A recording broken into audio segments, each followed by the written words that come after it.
Hi, Bola. Thank you for your next batch of essays. Now let's have a look at the shoe sales bar graph and your answer to it.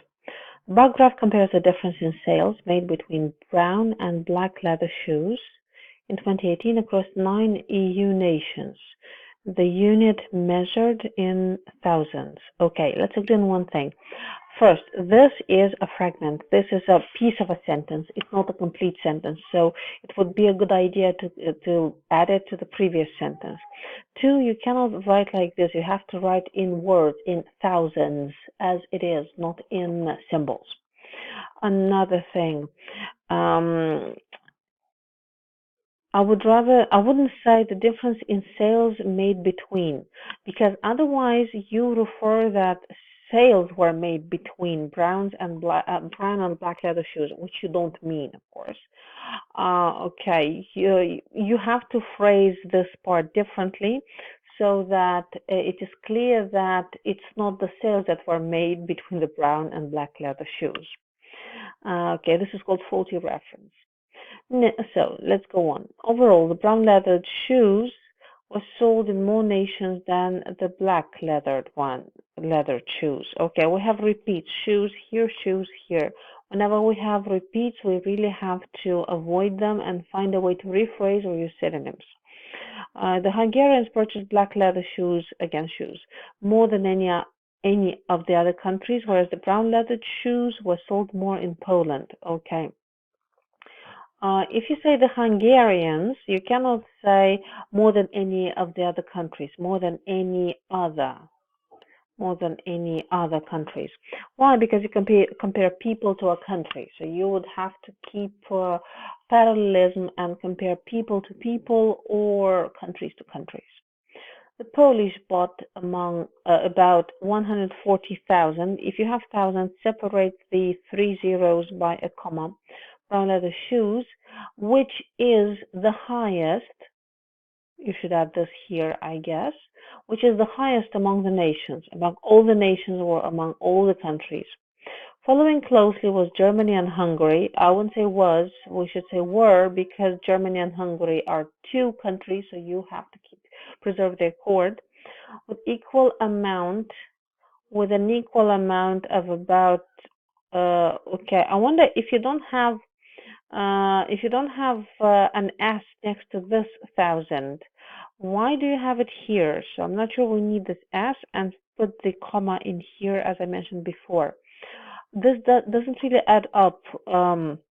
Following closely were Germany and Hungary with equal amounts. You can say both selling equal amounts of brown leather shoes or of brown leather footwear, and that's one of the synonyms, at about 125,000.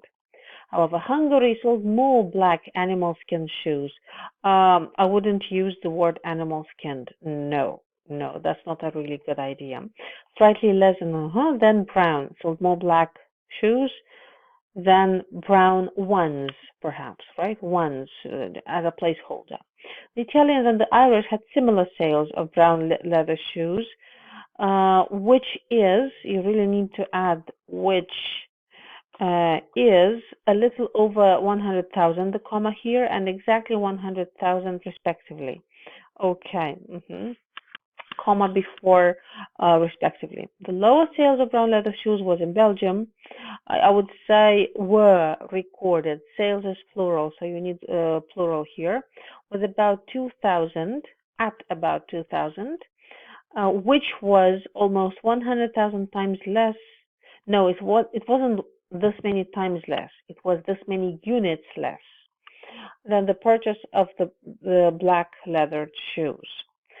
Italy had the second highest sales of black leather shoes after Hungary, about this much. The UK and Belgium had the next highest sales. You have highest here, and then we have highest here.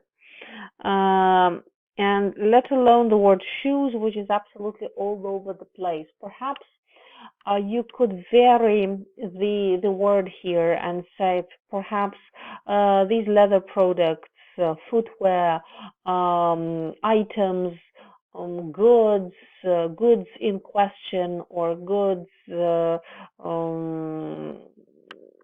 just goods. So try to find a way to alternate the reference to shoes and make sure that you do not have repeats. Okay, the main points that you have outlined are good, but make sure that you don't have too many figures, because when there are too many figures in the text, it's difficult to follow, and that's the point of task one. You have to verbally present the most important features, the most important data, in such a way that you don't overwhelm the reader with figures, because otherwise I really have to go back and look at all these figures. I hope it all makes sense. Now let's have a look at your essay about Olympics. Experts in both industrialized countries and developing nations have debated the relevance of the Olympic Games in the 21st century. Great. Some believe it has lost significance, but I strongly disagree. Great. This essay will argue that the Olympics still has a role to play in the 21st century, using examples from the North Korea government and the Russian government. I would say the North Korean and Russian government, and the Russian governments. Okay. Very nice introduction. Just mind the excessive words, and don't hesitate to use adjectives instead of the country. Firstly, there is ample evidence that the Olympic Games is an unifying tournament. Yes, as you can see, we don't need the N. Even though we start with the U, the sound at the beginning of the word unifying is not a vowel. It's semi-vowel or a semi-consonant. Y, unifying. That's why we need only A to use as an indefinite pronoun, not N unifying. That's difficult to pronounce. Yes, great word, unifying, great word, tournament, absolutely. And here, this is not great, because when you have a complex word like this, you can't use it again right in the beginning of the next sentence. No, you can say this is a contest, competition, event. Let's say this is an event where almost all of the world's nations are represented by the sportsmen and women. One reason for what? One reason for what exactly? I'm not sure. You really have to say what you're offering a reason for, because you cannot just say one reason for this is that. One reason is that being an unbiased competition, great word, countries in conflict with each other can use sports to assist in resolving their differences. Great use of vocabulary here. Awesome. For example, in 2016, the Olympics was hosted by both North and South Korea, by both North and South Korea. Don't need the article, don't need the first Korea. The games played a huge role in restoring the relationship between both countries. Yes. I think this is a typo. It was reported that as a result of the competition, both countries opened their borders to each other. First, I wouldn't say first, I would say for the first time in 50 years. Yes, this is a great example.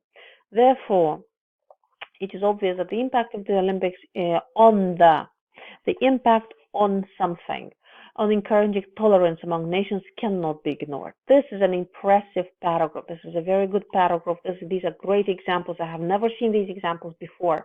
But make sure that you always stay clear when you say one reason. One reason for what exactly? And by the way, I wouldn't say using examples from the North Korean government. It's not like you use a report issued by the North Korean government, right? Secondly, oh no, you can't do this. Secondly, it is, but again, you have to say what it. Secondly, a good reason for the fact that the Olympics is still a crucial sporting event in this century is the fact that it is a competition where the revenue of host countries is boosted through tourism. Yes. The tournament is held once in 4 years, where the best sportsmen and women in the world compete to set world records. Perfect, but I have seen this before. Yeah, and I have seen this in the sportsmen and women in this sentence. I would suggest you use a rephrase. Thus, the Olympics attract a lot of tourists, and this has helped boost the economy of the host nation. You have said host nation before, host, host. You have said boosted before, boost, boost here. So why don't we try to vary the range of our vocabulary and use another word, another expression, another way of saying the same? If you don't do so, your vocabulary score will drop because you don't show a range of your vocabulary. For instance, in 2006, the tournament was held in Russia. The which tournament? You really have to say that. The Olympic tournament or the this historical whatever historically significant whatever tournament was held in Russia and as a result led to a significant growth from revenue generated from tourism. Okay. I don't really like this repeat. If you could avoid this and by rephrasing the sentence, that would be great. You see, even a small repetition like this affects the quality of your writing because if your command of language is truly at the height and quality of, let's say, band 7 or band 9 or band 8, you will easily avoid unwanted repetitions like this. Visitors were also exposed to the hospitality of the Russians. I would say the visitors could also experience the hospitality of the Russian because exposed has a kind of a negative connotation. Following the tournament and tournament again, no, find a replacement for this. The nation has experienced a significant increase in the tourism sector and income. I think you said this before. You said this here. So why would you say this again? So you would have to conclude here that yes, look at how useful this is for the in terms of the financial aspect, not just the human and sports aspect. From the argument and examples, I would say arguments given, comma, I believe the Olympics still has a role to play in this century. Great. The competition has been found helpful in encouraging world peace and revenue generation and generating revenue. Look at this. In encouraging is a gerund, and then you say and generating revenue is another gerund, and both of them create a beautiful parallel construction which is easy to read and easy to follow.